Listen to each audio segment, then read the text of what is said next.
Hello. Hello. Hello, J Bear Hat. How are you today? I'm holding in there. Uh-huh. Ho- Um, Holding it I in there? yeah, I don't know. I admit, like, I'm a little susceptible to art sometimes. Uh-huh. Um, and so I've been see, there's like that new Barbie movie, right?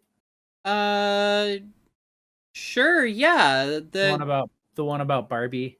Hold on, let me just quickly stand up and look out the window really quick. Oh, okay, there it is on a billboard. Yes. Yeah. Yes, so I know about this.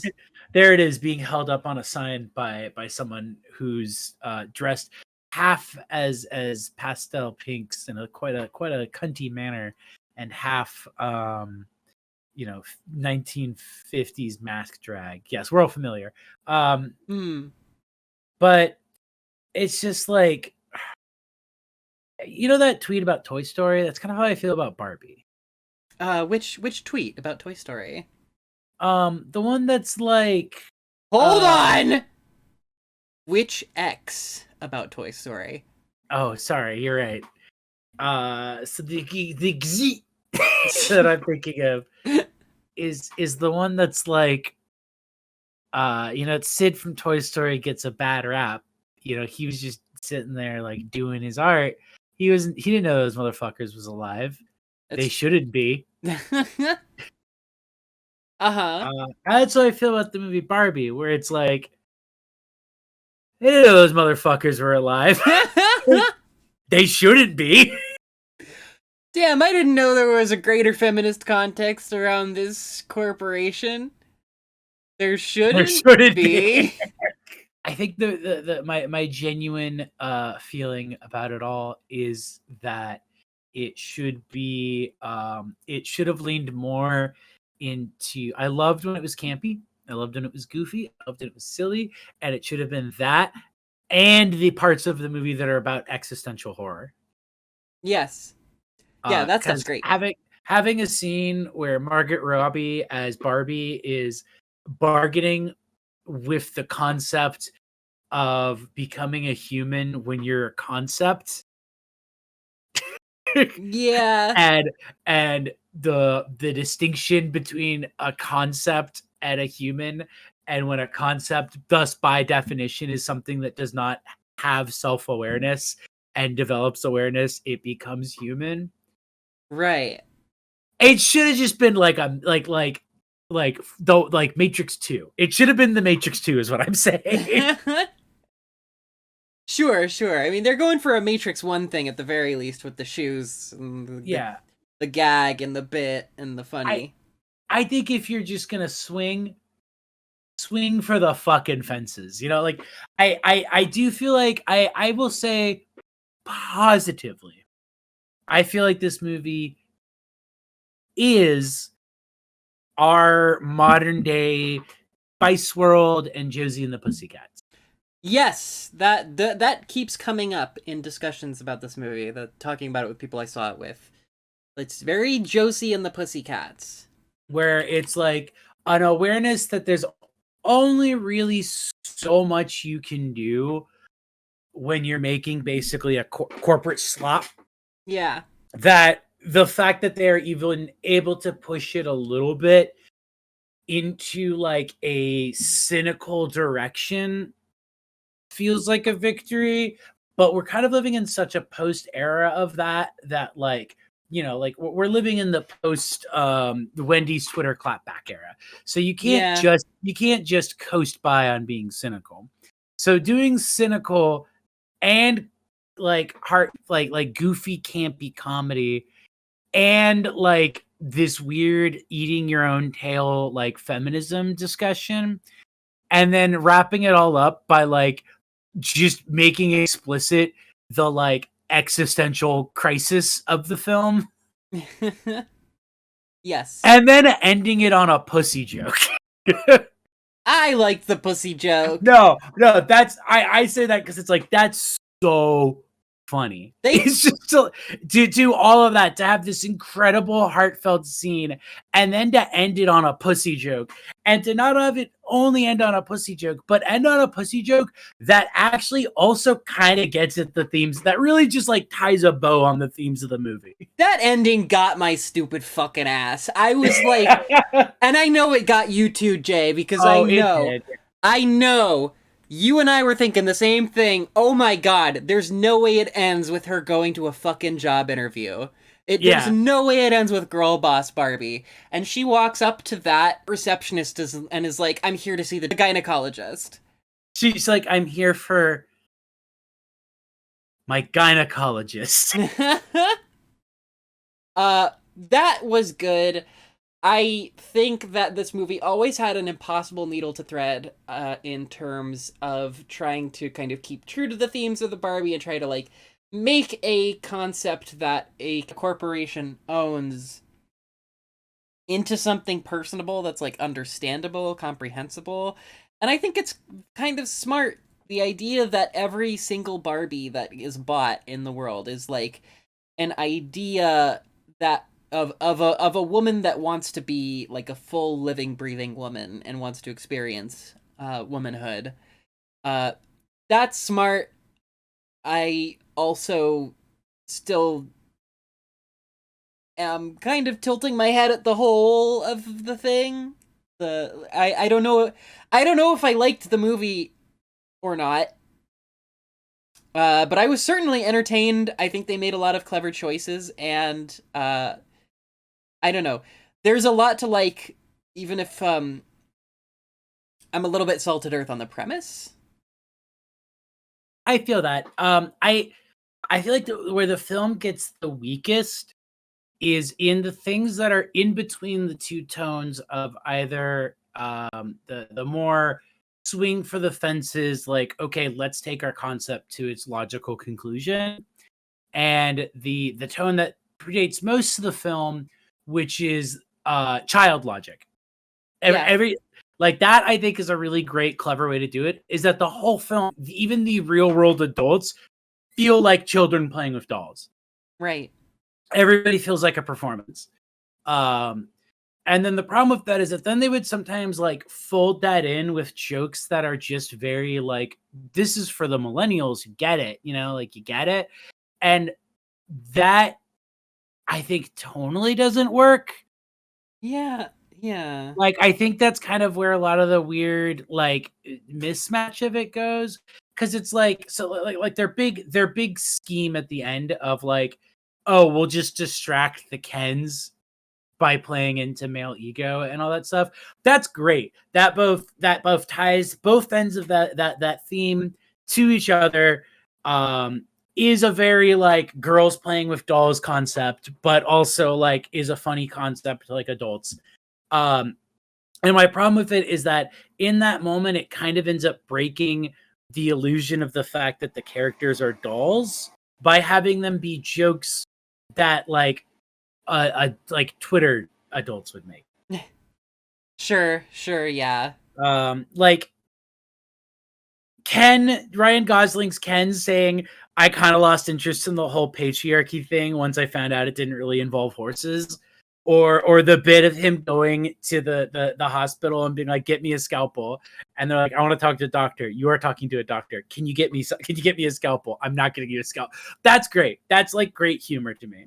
Right. The montage of like, we're going to ask them to explain Godfather. It's like, these are characters who like 10 minutes ago in this film, like literally were too stupid to understand like their idea of political power was just, we're going to go in a building and we're going to say, we vote for Kenland. Yeah. The irony is that I think those jokes should have been dumber. I think they should have been dumber jokes because they should have been playing more into this idea of like, boys are dumb and icky. I mean, the whole movie really should have been that one TikTok account that does like the Precious Moments dolls, like cheating on each other and shooting each other and all that. Yes, it should have been that. That is the vibe that is the vibe I wanted to be coasting that whole film through. And like I said, I don't think it's like necessarily bad. Like, I don't think that sequence is necessarily air quotes bad. It's just that it's like, Oh man, there's so much like other great jokes in this, and then it kind of goes for like really like it goes for like if you ask Twitter what kind of jokes would you have in a Barbie movie, it's like, oh, these are the jokes they would make. Yeah. And Sorry, if you ask X, get it right. I can't. I'm sorry, I can't stop dead. Stop dead naming her. Zer. God damn it. Anyway, yeah, I think a lot of the problems here, as kind of expected, not a big surprise, probably have something to do with being a bit of a sanitized narrative, because it is like a hyper corporate thing. I think it's weird that Will Ferrell is playing another like leadership role character in a toy movie again. I've seen some people call this Lego Movie 3, and it is really indebted to Lego Movie. Yeah, which is like, I don't know. There's all sorts of ways I feel about that, but it's, I don't. It definitely does something where like the Mattel leadership team is kind of infantile and silly and cartoonish, and then in real life you look up who's part of their leadership team, and it is men. It is 80% men. Their CEO's a man. Their CEO used to be CEO of Maker Studios, which managed, famously, PewDiePie, and his contemporaries. That explains so much about the show. This movie has the Maker Studio smell all over it. That's also Ray William Johnson's studio. Yes, it is. Very, very. I mean, countless YouTube, what we call them now, creators. Somehow the fucking Overton window fucking got nudged over on that terminology.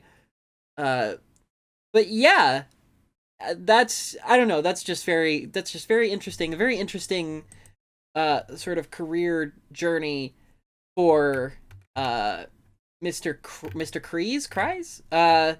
Before that, he was working for like a group that was basically producing stuff like Big Brother and Deal or No Deal. I don't know, just like a weird entertainment guy. That's also part of the issue is being ideologically imposed to this film. Yeah, like it's not good that it exists, and we need to remember that. And I'm sick of being called a party pooper for saying it. I think the problem with it is that if this was the kind of movie that was made in the era of Spice World and Josie and the Pussycats, it would be, kind of one and done thing. It would be like, here's our jerk off into the thing. So it being weird and iconic and all these things would be fun and funny. Yeah. Part of the reason why I got to be a little, ideologically opposed to this film is because after Barbie, Mattel is rating its entire toy box. So because they were like testing this was kind of the testing balloon, because no movie now is made to not be part of a cinematic universe. Right. They're going to be making the Mattel cinematic universe, and I'm trying to find the exact number, but if I remember, it was in the 20s of movies that they've basically already been like, yeah, we're going to make a movie based on this toy and this toy and this toy. And this is something that they apparently started about 5 years ago. Right. Yeah, so we're seeing the first prong in a multi-pronged approach from the Mattel Corporation. Oh, sorry. I was wrong. It wasn't 20. It was 45. Oh! 45 films from the newly minted Mattel Studios, including Hot Wheels, Barney, and Major Matt Mason. Okay. That's really exciting. I can't wait for the Major Matt Mason movie. She's Polly. She's Pocket. And this summer, she's gonna rock it. That's right. Polly Pocket has joined ISIS in her new film. Yeah! Men going their own way? What about He-Man going his own way? That's right. Coming this summer. He-Man. Sorry, let's see. What some of the titles are: American Girl. Actually, I'm going to skip this one because it's the funniest one. Major Matt Mason, okay. Matchbox, Masters of the Universe. So He-Man is one of them. Polly Pocket. Wow, I said that as a joke. Did not know that was actually on this list. Rock'em Sock'em Robots. That's going to be probably pretty bad. Uno and Viewmaster. And then the one I skipped, Magic 8 Ball. Oh my god. Oh my Who? god. Everything. I want to direct the Magic 8 Ball movie, actually. The reason that's the funniest, everything else on there is at least like you see that, you could imagine that there's a brand attached to it. Who is like, oh man, I have such emotional attachment to the Magic 8 Ball. Me, bitch. You could make such a fucking Ouija board movie about the Magic 8 Ball. It would be cool if they go for like a say cheese and die kind of horror film. Yeah, exactly. Goosebumps. Just goosebumps that shit. So I think the correct impulse here is that I'm hoping everybody enjoys this film, who enjoys it, that we all have fun, and that literally whatever the next one in this is, it just immediately goes back into the Dark Universe Pictures territory. Just flop after flop after flop. Well, I mean, if the checks and balances of the movie industry are in place correctly and working as intended, none of this fucking shit that you just said will come to pass, and it'll all die in, on the so-called cutting room floor in the meeting rooms. So it's all gonna be in development hell. We're never gonna get Nicolas Cage as the Magic 8 Ball. Oh God, no! Oh, you know what? I bet you that's probably what the Magic 8 Ball movie is gonna be. It's probably gonna be a Cage film. Yeah. Because they're all about the like ironic, funny Nicolas Cage things now, and that's probably like the smart money is that they're gonna do one of those with Nick Cage. He was already in the fucking Flash movie. Like he'll do anything. Mm-hmm. They're gonna do something like that, and they're gonna try to bank on that little like funny Cage. Right. Oh, remember Mandy? Wasn't it silly when his wife died and he was upset? Yeah. Like the meme man. Meme man. Oh, really? Tell me more about how carbon emissions offset global warming. I don't know. This movie is highly referential towards, I guess I would say, like early Hollywood stuff. Practical effects. That's the big thing here. Yeah. So much practical stuff, set design. We have dream ballet sequences, the likes of which have not been seen since features such as Singin' in the Rain. I don't know. This is a weird sort of old Hollywood feeling movie that has just kind of sprung out of nowhere in 2023.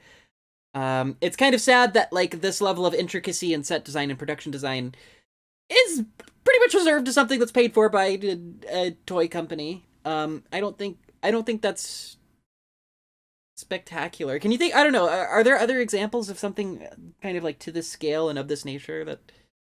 What's that movie that they thought that they said won and beat Moonlight? La La Land. Oh God, You're right.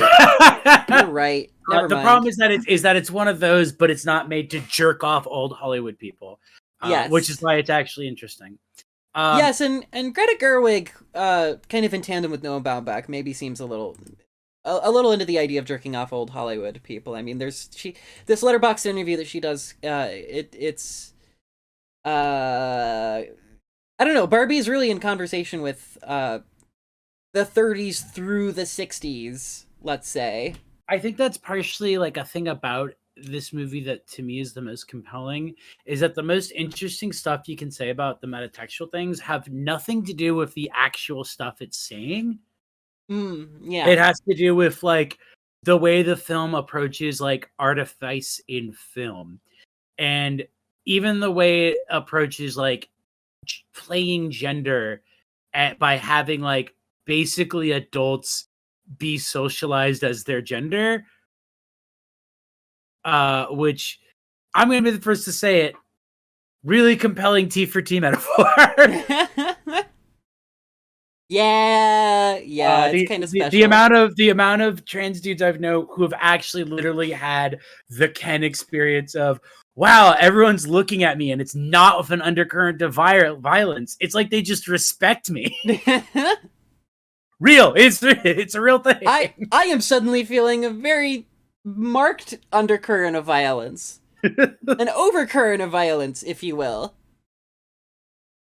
No, that's that's great. Like I like this weird like not I don't even know if it's an unintentional subtext, but because the film is so obsessed with like the artifice of Barbie, but as like a metaphor for like concepts versus humanity, it ends up being like more interesting in what it has to say about the artifice of films such as itself. Yeah. Yeah. Which even makes me wonder if like maybe there was a draft of this film that was like a lot stronger and more pointed in those themes that kind of had to get like what the crap, this is supposed to be about refurbishing our image is like, you know, our fucking, you saw that Robot Chicken sketch. Oh, people only care about Monster High dolls anymore, they don't care about Barbie. You gotta get out there and make them care about Barbie again. Do references reference our product. You can make a joke about the gay joke one. Yeah, make jokes about the gay dolls we did, but we gotta put a thing in the credits so that people know we're not gonna make any more of them. Yeah. Which pissed me off when I saw that shit, I'm gonna be honest. It was so weird because it's like, I know why there's lines like, that's Sugar Daddy doll and like Magic Earring Ken. Those are real dolls they made. I know is because like people are dumb and would just assume that they were fake characters for the film, and it's like, no, we gotta tell them that these are real dolls. But like I'm a millennial. I know about gay doll Ken. I know about gay earring Ken. Yeah. I'm seeing the fucking Barbie movie. Of course I know about gay earring Ken. Who doesn't know about gay earring Ken?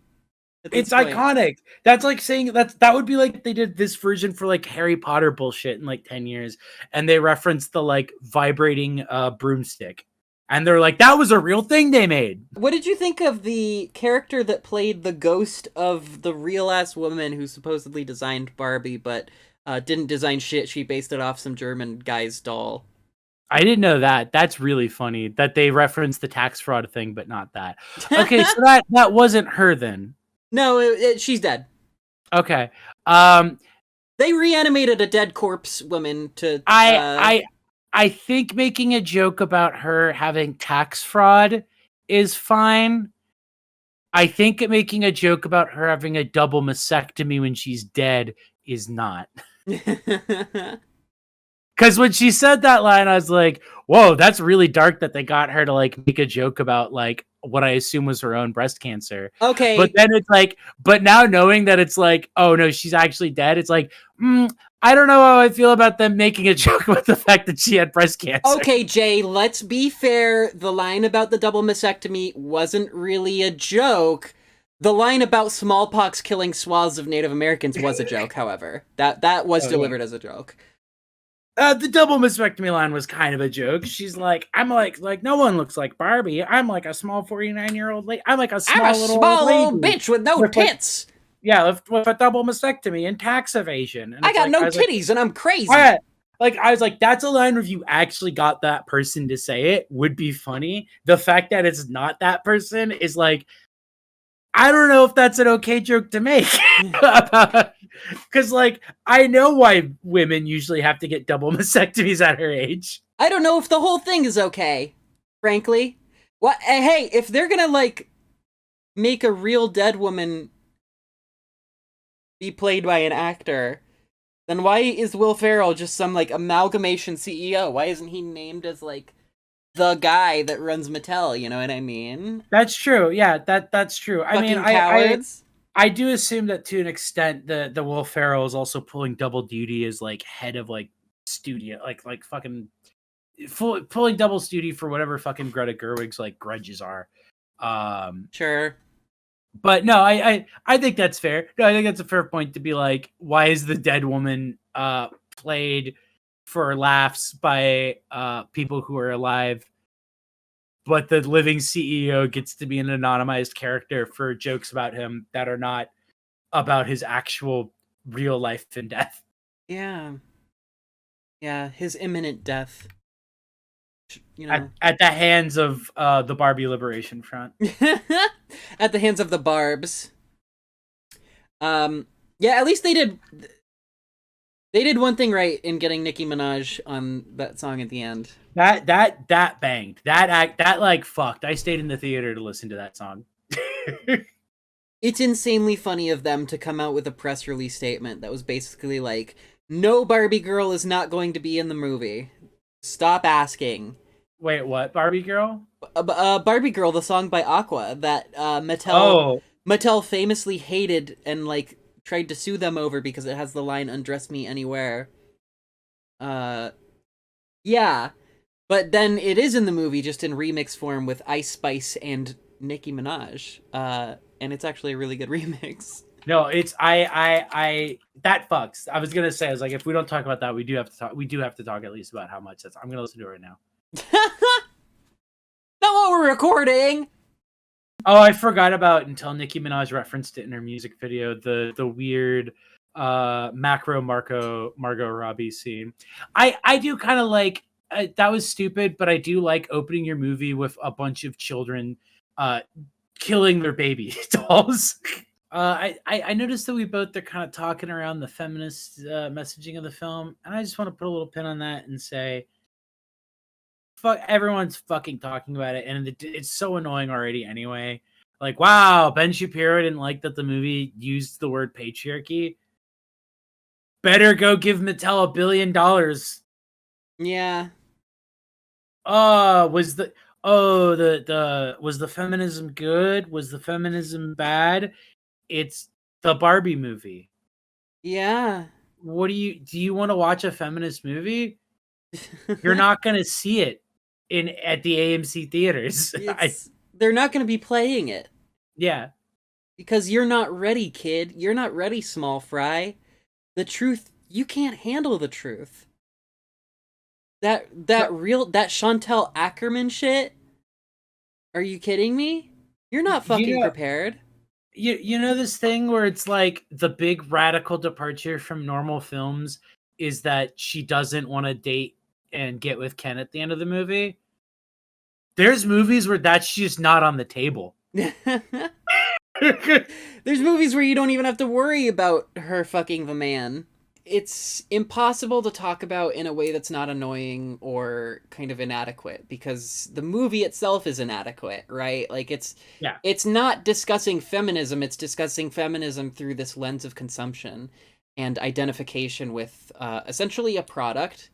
I would say that really the movie is about like the failures and limitations of feminism. Yes, and capitalist feminism. We got to be very clear here and very specific, and we've got to use the big bad words that the people don't want to hear. I feel like that like you could analyze the sort of success of the Barbie Girls thing and how it does the like, oh, we'll use our feminine coded traits that and behaviors that are imposed upon us by society as our strengths, but that there's no like creation of an equitable world in that case. Yeah, like I mean, I kind of like the bit of like, what if Barbie world had like the same political structure as like the real world, but inverse. Right. I mean, it's a very like liberal feminism, like capitalist feminism 101 thing, but like I can kind of see where it's going for there, but it still doesn't really arrive at any conclusion on that, because then it's like, but in this world, men are still dumb and like mansplaining. Yeah. Yeah, and the sort of like the power structure is like very tenuous and kind of shifting on a dime, and I don't know. Like the movie's biting off a lot in terms of, you know, what it's trying to kind of chew through and those feelings, so to speak. Because I think that there is a recognition, some sort of sense of womanhood generally, like this kind of like wink from a subjugated person to another subjugated person under the sort of under patriarchy. Let's be real. Patriarchy. It's real. Listen, we're all adults here. We knew the Barbie movie wasn't going to save us. But it's weird and awkward watching it kind of try. Yeah. I do really love how it treats the mother character and how both the mother and the child are sort of given this childlike but not infantilizing, but maybe you could argue infantilizing, however you pronounce it, gaze, where to me it kind of came across as empathetic, but at the same time a little bit underdeveloped. Yeah, I was gonna say my big problem is I really like the dynamic and like the characterization of those characters, but then almost the second they get back to Barbie Land, they're just kind of there. Like Yeah. they're there to give off one-liners, and then it's like, well, our arc is over now because of that thing we went through on kind of off to the side of the screen. Yeah.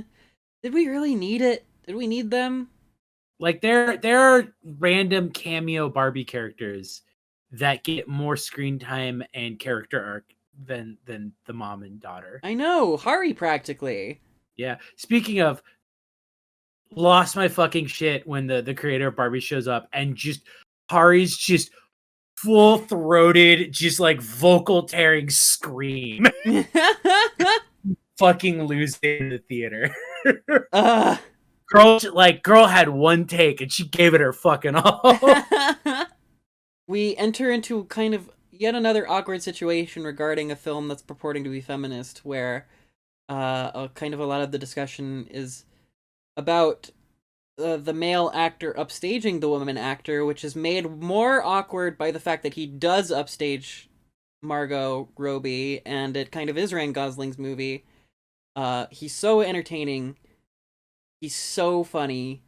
He's literally just too charismatic.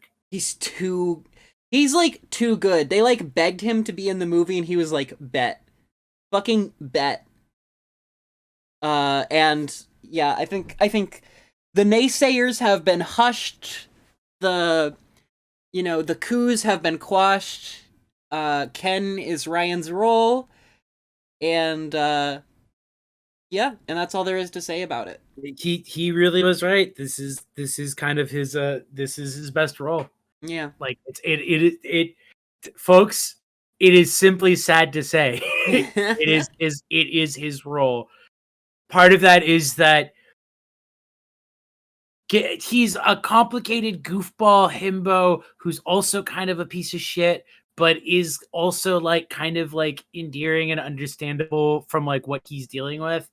And Margot Robbie's character is like written to be more of a plot engine. So I think a big part of that is that Ken gets to be in all of his scenes as his character, and Barbie gets to be in probably about 20 to 30% of her scenes as like the plot driven, as like the engine of the film. Yeah.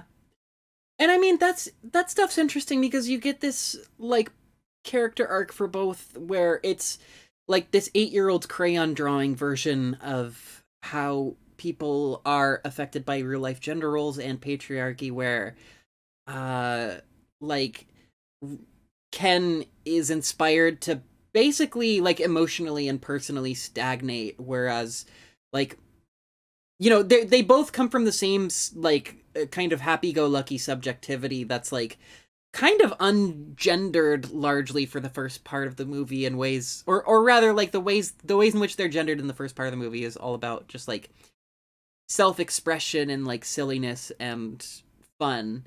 But then like as soon as they're exposed to real life society, they're almost like tainted and like can kind of almost ruins society, and Barbie is subjected to these like greater structures that kind of force her to be way less happy-go-lucky than she is in the first half, and force her to make like really hard decisions and like mount a resistance, and engage with like the type of analytical thinking that like Ken is privileged enough to not really engage with. I don't know. That stuff was in kind of like the grander scheme of things. I thought that stuff was like astute and interesting and fun-ish. I think, well, and I think it's also interesting too because it's essentially there's a conflict that is presented early on in the film that neither character has the emotional or literally like character development wherewithal to navigate, which is both this, well, we're Barbie and Ken, so we have to be boyfriend girlfriend, but we don't really have any sense of what that means, and so there's no real discussion of the expectations that are of on that. Yeah. And then that great line of Ken about like I don't exist without your gaze, which is a great inversion of the concept of male gaze, basically. Yeah. Um, the bit about like, well, where do the Kens sleep? And she's just like, oh, I don't know, and they don't really acknowledge it, which kind of does suggest that maybe the Kens basically don't exist if the Barbies aren't there to look at them. Um, and so I like that the film introduces that very artificial, literalization of these concepts kind of thing. And then whereas Barbie starts to navigate these things because she is essentially gaining consciousness, Ken is filled instead with male socialization and concepts like patriarchy, and he sees those as means to correct these problems, not because he necessarily understands what the problems are, but because those are what are presented as solutions to him, which does work really great as a metaphor for rendering socialization. And I think that's also partially why like his arc ends up being maybe more compelling, is because whereas Barbie's is sort of a general self-actualization with a girl's coming of age story, Ken's ends up dealing a lot more directly with this idea of like what happens when a teen boy, for example, has a problem and there's no tools that are given to him to solve it other than stereotypical male behavior. Right. Also enjoy it because it's like while that's happening, they're also just like he's just still so fucking like homoerotic and campy. Yeah, all of the Kens, something, just an aura, an experience, an energy there. Lots of eye candy in those dream ballet sequences. It's so good. They're so good. It's so funny. It's so like smart to just do it as like these characters like are just performing these actions because they're like it's what they kind of like vaguely know and understand, but their actual dynamics like on the interpersonal level are just nothing like that. Right. Was not a fan of the John Cena jump scare. They should have cut that out. I didn't like that. They shouldn't have. They should. It's a whim that they put him in the movie, and it's the wrong whim. Yeah, it's a whim that they should have inhibited. Get out of here, wrestle boy, sweaty boy. This is a dolls movie. This is a doll film. Go back to your fists.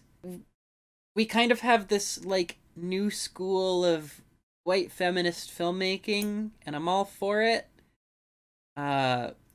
It is a very nice escape from the like 2 or 3 years ago problem of like the Charlie's Angels reboot or like the female Ghostbusters approach to feminist filmmaking, to pop feminist filmmaking. Thanks for coming in and talking about, I mean, these things, we have to talk about them. Like, as much as people can chide and be misogynist and sexist and kind of try to craft a world where you're not allowed to talk about the fucking patriarchy, but it's there. It affects everybody. It's fucking bullshit. And, just because it's cynical corporate IP branded dog shit, hog shit from a pig's ass, it doesn't mean it can't make some points, right? I still don't think they should be alive. Who? Oh, the Barbies. Oh, yeah. And the Kens. Yeah. Any toy really. Yeah, toys, let's just kind of Get back in your box, toys. Yeah, exactly. I don't think that I provided them the Barbie dream house that they were quite hoping for. It was really more. It was giving more Rubbermaid, spider webs. I mean, if there was a giant spider in the movie, do you think it would have been better? Oh yeah, no, they should have been a giant. Wild Wild West it. Yeah, exactly. Or just like have crossover. Get. It's a huge IP. You can do crossover shit. You can have her hanging out with like Bionicles or Yeah, where's the teaser ending where I don't know, Play-Doh walks in and is like, Barbie, we're gonna need you for a new toy box. Where's the version where she's like stuffed under the bed next to a dusty copy of Glover? Where's the world where she meets Glover? That's what I want to know. Glover movie. That's my childhood, bitch. That's $1 million idea. Gex movie. Get on it, Greta. Come on, Noah Baumbach. That's yours. Noah, that's all for you. That's money on the table that you're leaving there. Noah, hit my business email. We think we can make some moves here. But they shouldn't be alive.